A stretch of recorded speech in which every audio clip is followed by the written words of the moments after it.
Welcome to the gym, everybody. I'm Pat Sherwood, standing alongside Maddie Curley. 11th in the Open worldwide last year. And the Open is upon us again. We have no idea what these workouts are going to be, but last year, we saw a repeat. Because CrossFit likes to do what's called a feedback loop. So that means that the workouts are measurable, observable, and repeatable. So even though we don't know the workouts, there's a good chance that one could repeat again. And hopefully it won't be the 7 minutes of burpees. But no matter what it is, we're going to take you through all 5 from last year and give you a tip and a trick to make it better should we see one again. 7 minutes of burpees. Ugh, we might see it again. How many did you get last year? 135. I got like 106, I think was my score. Anyway, 2 tips that we have for you. Number 1, make your life easier. Set a target above your head. That is the required distance. And so you're not hitting a ring and it's swinging all over the place.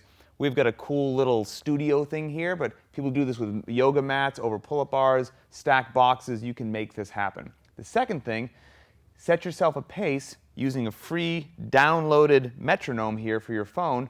You can do 20 burpees a minute, whatever you want. We have it at 20 burpees a minute for 140 burpee pace. Here's what it sounds like. I'm going to hit it. Maddie's going to demonstrate.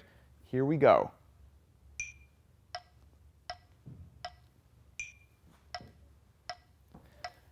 And she doesn't have to crane her neck and look up. She just puts her hands above her head, hits the target beautifully, and worries about sticking to the pace here. 7 minutes later, she has one of the best scores in the world. It's just that simple. You can stop doing those terrible burpees now. All right, you remember 12.2 was a snatch ladder, so you started off at a lower weight and then went through increasing weights of snatches. I don't want to brag, okay? But last year, I believe I got 62, maybe 63 snatches total. That's great. Right? And you? I got 90. Snatches. Snatches. Okay. So snatches might not be your best friend, but keep in mind that when they announce the workout, you still have time. You don't have to do the workout that day. You have 4 days. So you could practice with a PVC. You can go to the CrossFit Journal, look up tips for how to get better at it. Talk to your best friend who's really good at snatches and have them teach you some tricks. Talk to your coaches. So we had people that had never gotten 65 pounds before, got 65 pounds in the Open. So take your time with it. Snatches are tough. And think about the man, Josh Everett, split snatcher. People got their first snatches or more snatches at a certain loading in that workout last year than ever before trying the split snatch, so give that a whirl as well.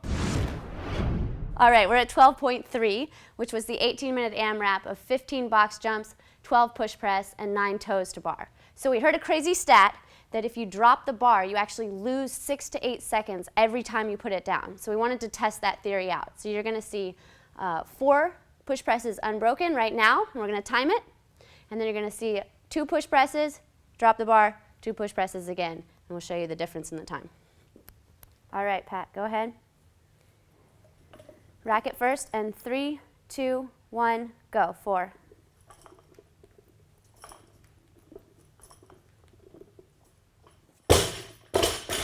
All right, 5.2 seconds. Okay, that's his unbroken 4. All right, now here's 2 push presses, dropping the bar, short rest, and then 2 push presses again. Go ahead and rack the bar. And 3, 2, 1, go. Whew. So tired, I'm so fatigued. I'm gonna keep working out though, because it's the Open. 1, 2. 13.8. 7 seconds different just from that break. All right, so maybe it's smart for you when you finish the box jumps, rest those 3-4 seconds, and then get on the bar for all 12. Because as you can see, you don't want to waste 7 seconds every time you drop the bar. And believe me, that was the shortest rest time ever. Another thing on 12.3 that had a major impact on your score was the toes to bar. To link them together on the kip, don't think about initiating with your hips. Initiate with the shoulder and chest coming back and forth. That's going to allow you to cycle them. If you still can't cycle the toes to bar, think knees to elbows, and then kick the bar at the top. Knees to elbows, and kick. Boom, there you have it. You're still in the game. All right, 12.4, wall balls, double unders, and muscle ups. Wall balls, your strategy on that is you want to break them up before you hit fatigue. So Neil Maddox talked about how he did it the first time and he did 120 wall balls in a row. The next time he did it, he broke it up doing 70, so he never hit fatigue. He ended up getting 10 more reps. I did my wall balls in sets of 10. And it worked out well. It worked out great. Double unders get inside a lot of people's head. Just it's technique, like kind of the snatches. Go to the CrossFit Journal, talk to your coach. You can get double unders in 3 or 4 days. Second part is you will have a miss, a trip. If you do, just step through the rope and go again. And last thing I'll say, have a spare rope. God forbid your rope snaps in the middle of the workout. Grab it, you're good. And the last thing is muscle up. Get one. That separates you by about 10,000 people. So if you can, even if you have a minute left, don't just jump on the rings and try and fail 3 times. Stand there, wait your 40 seconds, get your one muscle up. It's worth it. Be glad you did. As if Fran doesn't frighten CrossFitters enough, 12.5 has got a heavier thruster and chest-to-bar pull-ups. We talked about dropping the barbell earlier, so please don't do that and you'll have a better score. The chest-to-bar pull-ups, though, threw a monkey wrench in for a lot of people because regular pull-ups are hard enough. Try these different techniques. If you're a ninja, the best thing you can do, the butterfly kip. It's going to be the most efficient and fastest of all. Second is just the gymnastics kip we're used to doing with a bigger hip opening and a pull to the bar. Next one, if you can't quite do that, do a double kip.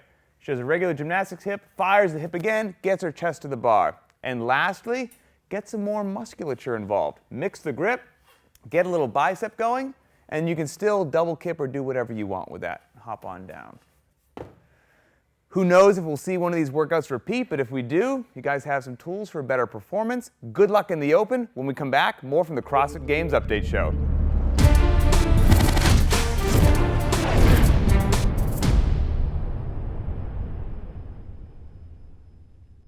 Wardrobe for the CrossFit Games Update Show has been provided in part by Mizzen & Main. Tradition evolved.